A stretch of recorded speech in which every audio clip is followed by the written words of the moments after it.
So Israel set out with all that was his, and when he reached Beersheba, he offered sacrifices to the God of his father Isaac. And God spoke to Israel in a vision at night, and said, "Jacob, Jacob." "Here I am," he replied. "I am God, the God of your father," he said. "Do not be afraid to go down to Egypt, for I will make you into a great nation there. I will go down to Egypt with you, and I will surely bring you back again, and Joseph's own hand will close your eyes." Then Jacob left Beersheba, and Israel's sons took their father Jacob and their children and their wives in the carts that Pharaoh had sent to transport them. They also took with them their livestock and the possessions they had acquired in Canaan, and Jacob and all his offspring went to Egypt. He took with him to Egypt his sons and grandsons, and his daughters and granddaughters, all his offspring. These are the names of the sons of Israel, Jacob and his descendants, who went to Egypt. Reuben, the firstborn of Jacob. The sons of Reuben: Hanok, Palu, Hezron, and Carmi. The sons of Simeon: Jemuel, Jamin, Ohad, Jachin, Zohar, and Shaul, the son of a Canaanite woman. The sons of Levi: Gershon, Kohath, and Merari.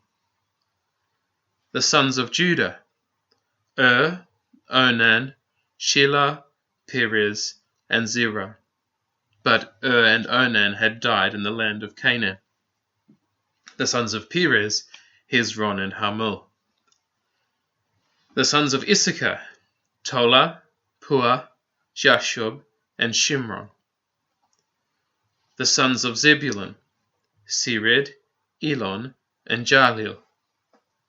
These were the sons Leah bore to Jacob in Paddan Aram, besides his daughter Dinah. These sons and daughters of his were 33 in all.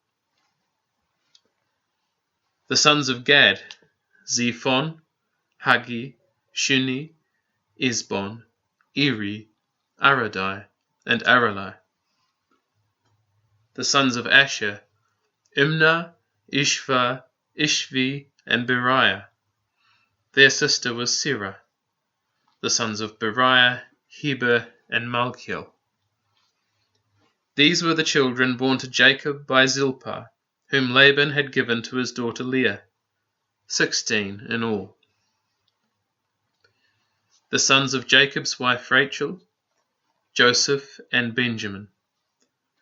In Egypt, Manasseh and Ephraim were born to Joseph by Asenath, daughter of Potipherah, priest of On. The sons of Benjamin: Bela, Becher, Ashbal, Jireh, Naaman, Ehi, Rosh, Mupim, Hupim, and Ard.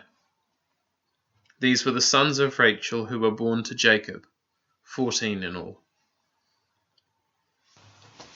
The son of Dan: Hushim. The sons of Naphtali: Jahziel, Guni, Jezer, and Shillem. These were the sons born to Jacob by Bilhah, whom Laban had given to his daughter Rachel, 7 in all. All those who went to Egypt with Jacob, those who were his direct descendants, not counting his sons' wives, numbered 66 persons. With the 2 sons who had been born to Joseph in Egypt, the members of Jacob's family which went to Egypt were 70 in all. Now Jacob sent Judah ahead of him to Joseph to get directions to Goshen. When they arrived in the region of Goshen, Joseph had his chariot made ready and went to Goshen to meet his father Israel. As soon as Joseph appeared before him, he threw his arms around his father and wept for a long time. Israel said to Joseph, "Now I am ready to die, since I have seen for myself that you are still alive." Then Joseph said to his brothers and to his father's household, "I will go up and speak to Pharaoh and will say to him, 'My brothers and my father's household, who were living in the land of Canaan, have come to me. The men are shepherds, they tend livestock, and they have brought along their flocks and herds and everything they own. When Pharaoh calls you in and asks, "What is your occupation?" you should answer, "Your servants have tended livestock from our boyhood on, just as our fathers did." Then you will be allowed to settle in the region of Goshen, for all shepherds are detestable to the Egyptians. Joseph went and told Pharaoh, "My father and brothers, with their flocks and herds and everything they own, have come from the land of Canaan and are now in Goshen." He chose 5 of his brothers and presented them before Pharaoh. Pharaoh asked the brothers, "What is your occupation?" "Your servants are shepherds," they replied to Pharaoh, "just as our fathers were." They also said to him, "We have come to live here a while, because the famine is severe in Canaan, and your servants' flocks have no pasture. So now, please let your servants settle in Goshen." Pharaoh said to Joseph, "Your father and your brothers have come to you, and the land of Egypt is set before you. Settle your father and your brothers in the best part of the land. Let them live in Goshen. And if you know of any among them with special ability, put them in charge of my own livestock." Then Joseph brought his father Jacob in and presented him before Pharaoh. After Jacob blessed Pharaoh, Pharaoh asked him, "How old are you?" And Jacob said to Pharaoh, "The years of my pilgrimage are 130. My years have been few and difficult, and they do not equal the years of the pilgrimage of my fathers." Then Jacob blessed Pharaoh and went out from his presence. So Joseph settled his father and his brothers in Egypt, and gave them property in the best part of the land, the district of Ramses, as Pharaoh directed. Joseph also provided his father and his brothers and all his father's household with food, according to the number of their children. There was no food, however, in the whole region because the famine was severe. Both Egypt and Canaan wasted away because of the famine. Joseph collected all the money that was to be found in Egypt and Canaan in payment for the grain they were buying, and he brought it to Pharaoh's palace. When the money of the people of Egypt and Canaan was gone, all Egypt came to Joseph and said, "Give us food. Why should we die before your eyes? Our money is used up." "Then bring your livestock," said Joseph. "I will sell you food in exchange for your livestock, since your money is gone." So they brought their livestock to Joseph, and he gave them food in exchange for their horses, their sheep and goats, their cattle and donkeys. And he brought them through that year with food in exchange for all their livestock. When that year was over, they came to him the following year and said, "We cannot hide from our lord the fact that since our money is gone and our livestock belongs to you, there is nothing left for our lord except our bodies and our land. Why should we perish before your eyes, we and our land as well? Buy us and our land in exchange for food, and we with our land will be in bondage to Pharaoh. Give us seed so that we may live and not die, and that the land may not become desolate." So Joseph bought all the land in Egypt for Pharaoh. The Egyptians, one and all, sold their fields because the famine was too severe for them.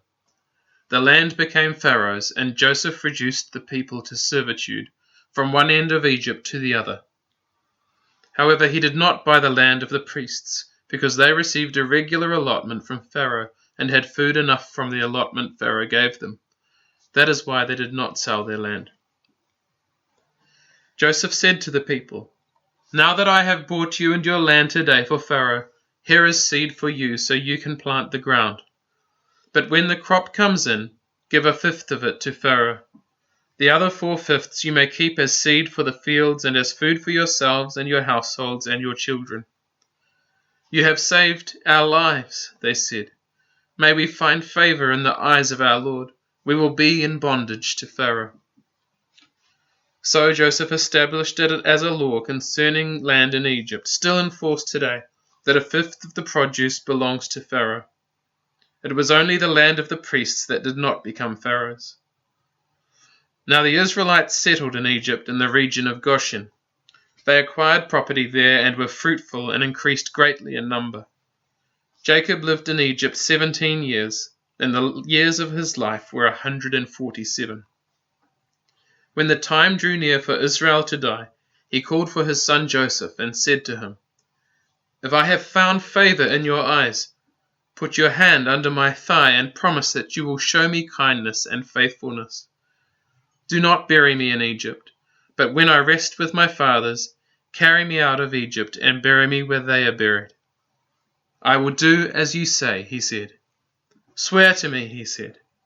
Then Joseph swore to him, and Israel worshipped as he leaned on the top of his staff.